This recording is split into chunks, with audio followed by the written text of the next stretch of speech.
So, we have been talking about Indian parenting styles with Dr. Amita, and we have already spoken of two forms, rejecting parents and punitive parents.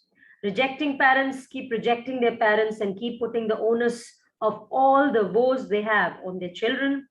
And punitive parents, they would go a little step ahead and would do a thrashing, beating of their children also. So it's emotional and physical, both pain the children go through. Now, today we are going to be talking about over coercive parents. Over to Dr. Amita to understand who they are. Yes, आशुमा. So parenting styles के ये दोनों segment से काफी responses भी आ रहे हैं और लोग they are able to relate with many things कि एडोलेसेंस के बहुत सारे इश्यूज अभी हमें समझ आ रहे हैं कि हम ऐसा भी करते थे या गलती से गलती हो जाती है क्योंकि parents after all they are the well wishers you know best well wishers of one's child. तो सेइंग है God could not be everywhere, therefore he made mothers. Yes. Or therefore he made fathers also in that sense. And parents, both parents are very important. True. तो जब ये मीठा मीठा बातें जब हम करते हैं तो ये इम्पोर्टेंट है, नो डाउट. लेकिन मीठी मीठी बातें जब ज्यादा हो जाएं तो अति हर चीज की बुरी होती है. कुछ पेरेंट्स का स्टाइल ये है कोअर्सिव हो जाते हैं.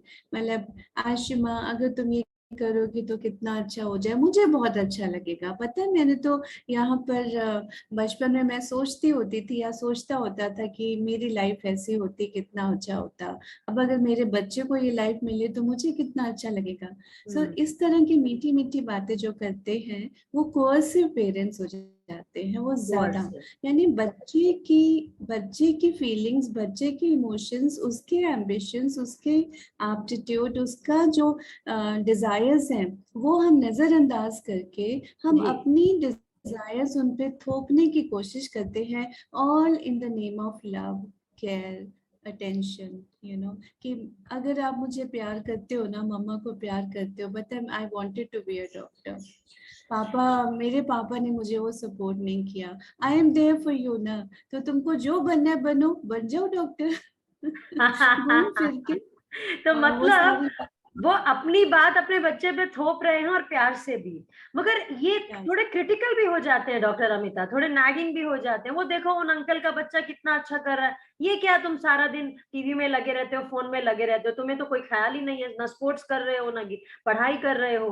सो वो थोड़े क्रिटिकल भी हो जाते हैं और नैगिंग भी जाते हैं. जब हमारी मन की नहीं होगी तो हम क्रिटिकल हो जाएंगे. कोर्सिव करते करते हम फिर क्रिटिकल हो जाते हैं, फिर कई बार रिजेक्टिंग हो जाते हैं बिकॉज पेरेंट्स ऑल्सो सल्क. और सल्क एंड वो बचपना जो है वो उनमें बचपना आ जाता है. बच्चों का टाइम है बचपन दिखाने का, लेकिन कई बार और most of the time unfortunately is the kids who are actually parenting the parent. अरे पापा गुस्से हैं, शांत रहो, चुप रहो, पापा का मूड ठीक हो जाएगा फिर बात करेंगे. आज मम्मी का देखो कि बाहर से ऑफिस में या दादी ने ऐसा बोल दिया या मेड आज नहीं आई, आज तो मम्मी का बिल्कुल यू नो उनका दिमाग बहुत ही वो हाइपर हो रहा होगा, अभी हम सामने नहीं पढ़ते, या हम उनको पैसिफाई करने की कोशिश करते हैं. तो अनफॉर्चुनेटली ये जो फिनोमिना होता है, we as adults needs to understand, we as parents, we as care givers needs to understand, we as stake holders and community need to understand कि बच्चे हमें क्यों पेरेंट करना पड़े, उनके अंदर ये भावना क्यों आए कि पापा का मुंह ठीक नहीं है इसलिए शांत रहे, मम्मी का मुंह ठीक नहीं है इसलिए अभी थोड़ा दुबक के रहे. ऐसी फीलिंग जब आएगी तो ये अननेचुरल है, एबनॉर्मल है और पर्सनालिटी में स्कार्स आएंगे ही आएंगे when they grow up. And when they become parents, again is a vicious cycle. अरे मेरे पेरेंट्स ऐसे करते थे, नो बिग डील. बहुत बार आशिमा मेरे ओपीडी में या इन ऑफलाइन ऑनलाइन जब हम पेरेंट्स के साथ या क्लाइंट्स के साथ बात करते हैं तो बहुत पेरेंट्स को मालूम है कि वो रिजेक्टिंग भी हो जाते, कभी कभी गुस्सा आता है, निग्लेक्टिंग हो जाते हैं, कोअर्सिव हो जाते हैं, प्यूनिटिव हो जाते हैं, लेकिन हर बार ये एक लाइन से अपने को बचाने की कोशिश करते हैं, इमोशनली बचाने की, कि मैं तो ठीक है, आई एम ओके, मैं ऐसा हूँ, लेकिन I am much better than my father. You don't know how my mother was, I am much better than my mother. my mother was this, my father was this. अरे अगर आपकी जो past history में ऐसे था, trauma था, तो does that mean कि if you are better than your parents, that means कि you are obviously become a best friend, best parent? नहीं, ऐसा We नहीं try to होता। justify आप ourselves by saying we are even better.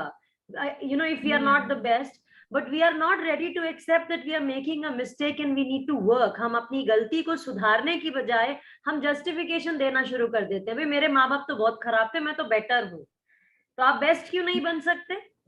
मैं तो better हूँ, हाँ। तो इसके लिए मेडल मिलना चाहिए मुझे कि मैं तो उतना नहीं मारता, मैं तो उतना नैग नहीं करता, मैं तो उतना कोर्स नहीं करता या पर्सुएड नहीं करता। प्यार से जो बच्चों को चाहिए, बच्चों के लिए इम्पोर्टेंट है, वो आप दीजिए, करिए, लेकिन उन्हें पनपने का मौका भी दीजिए, जी, उनकी सेल्फ एस्टीम डेवलप होने का मौका भी दीजिए। बहुत बार many doctors, engineers from IITs, IIMs और दूसरे प्रोफेशंस में जो जाते हैं, कोई कंप्यूटर इंजीनियर बनता है बिकॉज उनके फादर का मन था मुझे ये करना है, और वो नहीं बन पाए, वो थोड़ा छोटी जॉब में रह गए, तो उनको है मेरा बच्चा बेस्ट इंस्टीट्यूट से पढ़े, मैं पैसे लगाने को तैयार हूँ, ट्यूशंस पे इतना मनी स्पेंड करने को तैयार हूँ, और अनफॉर्चुनेटली जब रिजल्ट नहीं आता तो भी प्रॉब्लम हो जाती है। तो पेरेंट्स सेल्फ करते हैं और बच्चे को लगता है कि सुसाइड करने के अलावा शायद और कोई चारा नहीं है, because probably my father now is not going to love me enough, because मेरे स्कोर कम आया, मेरा वो कंपटीशन में मैं क्लियर नहीं कर पाया, क्रैक नहीं कर पाया, या अगर मैं IT में नहीं आया तो मैं I am not capable enough, I am not competent enough. And Ashima, a very interesting anecdote I'll tell you. We were going to traveling to Kota. एक बार किसी कॉन्टेक्स्ट में some years back, तो एक छोटा बच्चा और एक मदर थी, तो वो उसको ABC उसकी बुक से करवा रही थी, A for apple, B for ball, ऐसे करके गाना गाते गाते उसको बच्चे को सिखा रही थी, और टाइम पास हो रहा था। वी वर ऑल्सो एंजॉइंग, जो बाकी को पैसेंजर्स थे।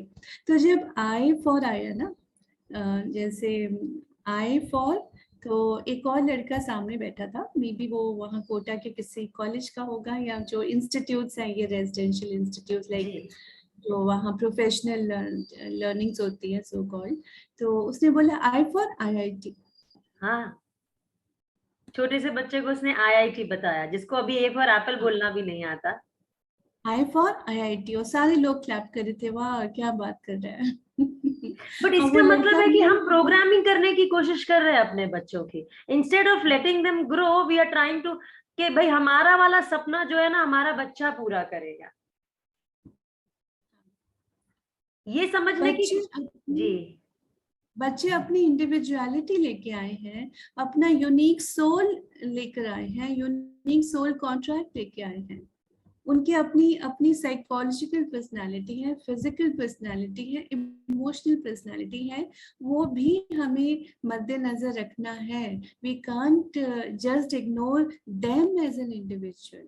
लेकिन we'll have to get consciously aware, हमें कॉन्शियसली अवेयर होना पड़ेगा कि हम अपने बच्चे को उसकी जिंदगी जीने दें, हम अपना तरीका उस पर थोपे ना, और हमें माइंडफुली अपने बच्चों को बड़ा करना पड़ेगा, इंस्टेड ऑफ सेइंग कि भाई हमारे माँ बाप तो इससे भी बदतर करते थे, हम तो अभी भी अपने बच्चों का अच्छा चाह रहे हैं।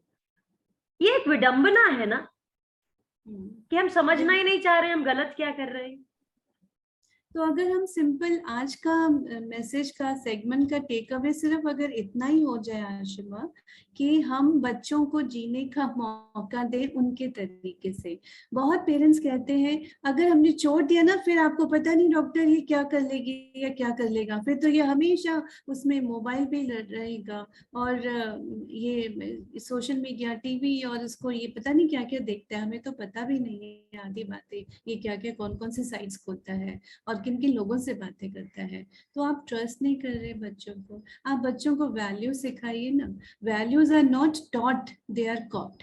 अगर आप अपनी वैल्यूज ठीक रख रहे हैं, आपकी इंटीग्रिटी ठीक है फैमिली में, बच्चा तो मंकी है ना, वो तो बस नकलची बंदर, वो तो वही कैच करेगा जो वो देख रहा है। एल्बर्ट बेंड्यूरा की सोशल लर्निंग थ्योरी की बात कर रहे हैं आप, कि ऑब्जर्वेशन से बच्चे बहुत कुछ सीखते हैं, तो नेचर और नर्चर की फाइट हमेशा चलती रहती है, और शायद ये बात तो पक्की है और सही है, और माँ बाप भी इस बात को शायद कॉन्शियसली अगर देखना शुरू करें तो बच्चों का व्यवहार, उनका बोलने चालने का तरीका, उनका अगर वो चिल्ला रहे हैं, जैसे कभी कभी मैं अपने बच्चों के साथ थोड़ा तीखी आवाज में बात करती हूँ, और जब वो वापस बात करते हैं तो मैं 2 मिनट के लिए रुक जाती हूँ और मैं कई बार सोचती हूँ कि मैं ही ये कर रही हूँ और शायद इसीलिए वो मुझे उस तरह से रिस्पॉन्ड कर रहे हैं। तो मैं कॉन्शियसली उनको बोलती हूँ कि बेटा आई नो मैं गलत ऊंची आवाज में बोल रही हूँ, मैं अपने ऊपर वर्क कर रही हूँ, मगर आप भी अगर मेरी हेल्प करो, आप भी मुझे बोलो मम्मा थोड़ा सा सॉफ्टली बोलो, instead of shouting back on me, शायद it will be a good thing. हाँ, मैं पेरेंट को पेरेंट करने वाली बात कर रही हूँ, बट मैं यहाँ पर उनको अपना एक भागीदार बना रही हूँ, मैं उनको एक रिस्पॉन्सिबिलिटी दे रही हूँ। क्या आपको लगता है ये रिस्पॉन्सिबिलिटी जो मैं उनको दे रही हूँ सही है? हाँ ठीक है, उनको प्यार से अगर आप बातें करेंगे, समझाते हुए जितना उनको समझ में आ सके, उनके नन्हे दिल को, दिमाग को जितनी बात समझ में आ सके, पच सके अच्छे से, वो आप उतना बताएं तो बहुत बढ़िया रहेगा। अपच ना हो जाए, बहुत बारी बातें हम थोपते हैं बच्चों पे, वो थोपनी नहीं है, वही तो कर्सिव हो गया ना। वही तो, वो एक ओपन और ट्रांसपेरेंट कम्युनिकेशन चाहिए बच्चों को, और अपनी सांस लेने की एक रिस्पॉन्सिबिलिटी चाहिए, जिम्मेदारी चाहिए। उनका दम नहीं घोट दिया जाए, उनको दबा नहीं दिया जाए जिम्मेदारियों के तले। यहीं पर मेरा एक सवाल है, बहुत से माँ बाप, जैसे आपने अभी बोला कि पेरेंट्स बोलते हैं अगर हम इनको छोड़ देंगे, आपको नहीं पता कौन सी वेबसाइट्स देखेगा या देखेगी, पढ़ाई नहीं करेगा, पढ़ाई कैसे होगी, आगे कैसे बढ़ेगा। तो आप इन सिचुएशंस में क्या बोलते हैं पेरेंट्स को?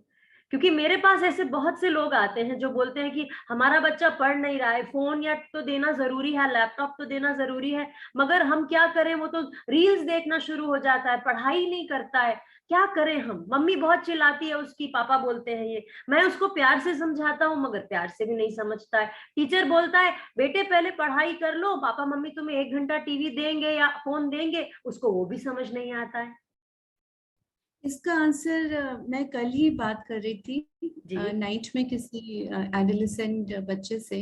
जी। तो वो बच्चा बोल रहा था कि the more my mother tells me not to talk to my friends and I'm going away, you know, to my college, abroad college in a week or so. Hmm. So she said कि the more my mother tells me not to talk to my friends and the more I want to rebel. तो So पढ़ाई में even भी if ये I लागू होता है? don't, बिल्कुल बिल्कुल। तो मोर यानी कि जितना हम बच्चे को दबाएंगे, बच्चा स्प्रिंग की तरह वापस वो वैसा ही करेगा। बिल्कुल दबाने की जरूरत नहीं है। और अगर हम बच्चे को कह रहे हैं कि वो सोशल मीडिया में ज्यादा नहीं जाए, बहुत ज्यादा कर रहे हैं, और आपने जो वर्ड यूज किया, चिल्लाते हैं, गुस्सा करते हैं, थप्पड़ दिखाते हैं, मे बी प्यूनेटिव कभी हो सकते हैं, तो जी। रिमेम्बर बच्चा तो कॉपी कैट है। हम कितनी बार सोशल मीडिया में हम यहाँ देखो, मोबाइल सामने होगा या अगर कुछ बजता है तो डोरबेल सुने ना सुने मोबाइल की आवाज पहले सुनती है। हम अपना कितना समय लगाते हैं, all in the name of कि अरे मैं तो वर्किंग हूँ ना, मुझे तो करना है ना। वो सब ठीक है जो ऑफिशियल वर्क करना है, फिर भी चुरा के थोड़ा सा समय बच्चों के साथ जब हम बैठेंगे, उनको हम समझने की कोशिश करेंगे, उनके साथ इंटरेक्ट करेंगे, क्वालिटी टाइम देंगे, भले क्वांटिटी कभी हो सकता है ना दी जाए एज पर द सर्कमस्टांसेस, तो बच्चे भी वो बातों को जो पेरेंट्स कहना चाहते हैं बिना बोले भी समझने की वो भी कोशिश करेंगे। It happens both ways. अगर हम चला रहे हैं, वी कांट एक्सपेक्ट कि हमारा जब विस्पर में या धीरे से प्यार से सॉफ्टली हम बात करें तो बच्चे वो सुने या समझे। और आपस में जब तकरार होती है हस्बैंड वाइफ की, और हमें लगता है हम तो आर्ग्यूमेंट कर रहे हैं, वो यस, बहुत सारे पेरेंट्स कहते हैं नहीं नहीं हम फाइट नहीं करते, हम आर्ग्यूमेंट्स करते हैं, इंटेलेक्चुअल आर्ग्यूमेंट्स करते हैं। मैम और इसी के लिए बच्चा हमने क्या भी किया, मैंने अपने बच्चों को उन दोनों को एक चीज सिखा दी कि अगर मम्मी पापा अगर कुछ बहस कर रहे हैं, कुछ आर्ग्यूमेंट कर रहे हैं, तो I think you should come in between and से, जैसे हम तुम्हारे को रोकते हैं कि तुम लड़ रहे हो आपस में, तो तुम भी आकर के बड़े रिस्पॉन्सिबली बोल सकते हो, papa please don't shout, mumma please don't shout, अगर आपको बात करना है तो आराम से बात कर लीजिए, और अगर हमें भी समझा दोगे तो हम लोग भी समझ लेंगे, हम भी अपनी ओपिनियन दे देंगे। So now they have gotten into the habit कि जब भी कोई उनको आवाज आती है, कोई चिल्ला रहे हैं दोनों या कुछ तेज बोल रहे हैं, तो भाग के आ जाते हैं, हाँ जी क्या हो गया क्या हो गया। और कहीं ना कहीं हम लोग भी प्रोग्राम हो गए हैं, मैं और मेरे हस्बैंड, कि जैसे ही बच्चे आते हैं हमें लगता है नहीं, ये हमारे लिए क्यू है कि हमें थोड़ी आवाज धीरे करनी है या हमें अपनी बात को अलग तरीके से कहना है, और ये शायद बहुत हेल्प कर रहा है। अरे वंडरफुल, ये तो बहुत सुंदर तरीका है। बहुत पेरेंट्स इसको कॉपी भी करना चाहेंगे या मे बी इससे भी बेटर करने की अपने अपने सर्कमस्टांसेस के अनुसार। लेकिन इसमें ये बहुत अच्छी बात होगी कि बच्चे भागे आते हैं और बच्चे they try to play referee in a playful manner, तो उनको ये नहीं लगता बहुत गलत बात है, अरे क्या बात हो गई मम्मी पापा लड़ रहे हैं। बहुत बार क्या होता है बच्चे दुबक जाते हैं अपने कमरे में, ओ माय गॉड फिर से वो लोग they are at it again. बच्चे ऐसे सोचते हैं, लेकिन नहीं, अगर बच्चे भागीदार बनते बीच में आते उनको कितना मजा आता है, हमने मॉम डैड के बीच में वो सुलह करवा दी। तो they are learning good habits and good coping mechanisms which they can use in their own life. ये तो आप उनको फॉर लाइफ एक चीज कोपिंग स्किल्स उनके पास दे रहे हैं, in their hands, coping in their hands. क्योंकि मुझे याद है जब मैं बच्चा थी, मेरे पेरेंट्स की लड़ाई होती थी, मैं उनको बात करती थी, I used to tell them, but कहीं ना कहीं एक वो डर या फियर रहता था कि अगर मम्मी पापा की लड़ाई हो गई तो मुझे किसकी साइड जाना है, या मुझे मुझे क्या करना है, या मेरे को मेंटल स्ट्रेस हो जाएगा तो उस सिचुएशन में मैं क्या करूंगी। तो मुझे लगता है शायद ये चीज बहुत से बच्चों के साथ है, क्योंकि घरों में ओपन और ट्रांसपेरेंट कम्युनिकेशन नहीं है। पेरेंट्स को लगता है कि बच्चे कुछ ऑब्जेक्ट्स हैं जो उनकी पोजेशन है, और instead of talking to them openly वो थोपने की कोशिश करते हैं। And I think that is what is coercive parenting, over coercive. थोड़ा तो ठीक है, थोड़ा बहुत बोलना प्यार से कि भाई ये करो करो ठीक है, मगर ओवर कोर्सिव हो जाना गलत है। तो मैम आज की टिप पेरेंट्स के लिए कि अगर बच्चे नहीं पढ़ रहे हैं उनको कैसे समझाया जाए कि पढ़ो और अच्छे से पढ़ो, तो क्या तरीका है आज की टिप पेरेंट्स के लिए? मुस्कुराते हुए, हर चीज मुस्कुराते हुए कहेंगे, प्यार से कहेंगे और पेशेंस के साथ कहेंगे, तो सूनर और लेटर ये चीजें बच्चों के भी दिमाग में और मन में जरूर आएंगी, वो भावना आएगी कि my mom and dad they are for me, they are not against me. लेकिन प्यार से, मुस्कुराहट से और धीरज के साथ, धैर्य का फल मीठा। मैम मगर ये धैर्य जो है यही तो नहीं आता है पेरेंट्स के पास, क्योंकि उनको जल्दबाजी है, हर चीज में जल्दी है, उनका कुछ मतलब वो एक लाइफ का पैटर्न ऐसा बन गया। I think they all need to slow down, they need to understand कि भाग के कुछ नहीं होने वाला। How to tell them that? So, they need to consciously cultivate this attitude. So, this attitude needs to be consciously cultivated. एक दिन में ऐसे चुटकियों से नहीं होने वाला, लेकिन एक बार मन में आ जाए और जो भावना आ जाए कि नहीं, मुझे पहले अपने पे वर्क करना है, before I can point finger out even to my child और फॉर माई चाइल्ड।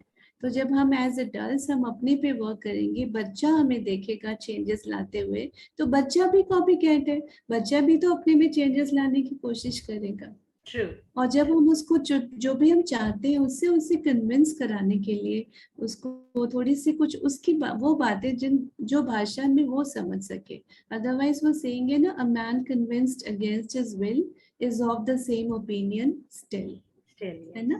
बच्चे को जो भाषा समझ में आए उस भाषा में बच्चे को बताए। नहीं तो बच्चा तो यही सोचता है my dad is very nagging, my mom is very nagging, mummy आएगी देखा बड़ बड़ करेगी। ये भाषा क्यों बच्चे बोलते हैं? या पापा जब आए देखो देखो ऐसे खरगोश पापा, या भी पापा ऐसे बोलेंगे। why should they think like that? तो कहीं ना कहीं हमें एज एडल्ट्स, हमें रिस्पॉन्सिबल पेरेंट, रिस्पॉन्सिबल एडल्ट बनना है। हम रिस्पॉन्सिबल एडल्ट बन जाएंगे तो ऑटोमेटिकली अच्छे पेरेंट तो बनेंगे ही बनेंगे। Ma'am, I would like to add something here. Responsible adult with a beginner's mind, a cultivator's mind. जब हम अपने आप को एक्सपर्ट समझना शुरू कर देते हैं ना, शायद वहीं पे प्रॉब्लम स्टार्ट हो जाती है, वहीं पर हम शायद गलत हो जाते हैं। इसी के साथ एक और जो ऑप्शन है पेरेंट्स के पास, और मैंने बहुत से पेरेंट्स को देखा है, ये हम नेक्स्ट सेगमेंट में डिस्कस करेंगे नेक्स्ट पेरेंटिंग स्टाइल के साथ, सॉरी और थैंक यू। क्या पेरेंट्स उसका यूज करते हैं? क्या उसका यूज करना चाहिए? क्या उसके इस्तेमाल से फायदा होता है? We'll be talking about that in next segment, and in next segment we'll be talking about another parenting style. Stay tuned. Please click the notification bell and subscribe. शायद हम कुछ ऐसी बातें बता रहे हैं, अगर आप कॉन्शियसली उनको सुनेंगे और अवेयर होंगे, you will be able to work on your own parenting styles. Take care. Thank you very much. Seeing you in the next edition. Bye-bye.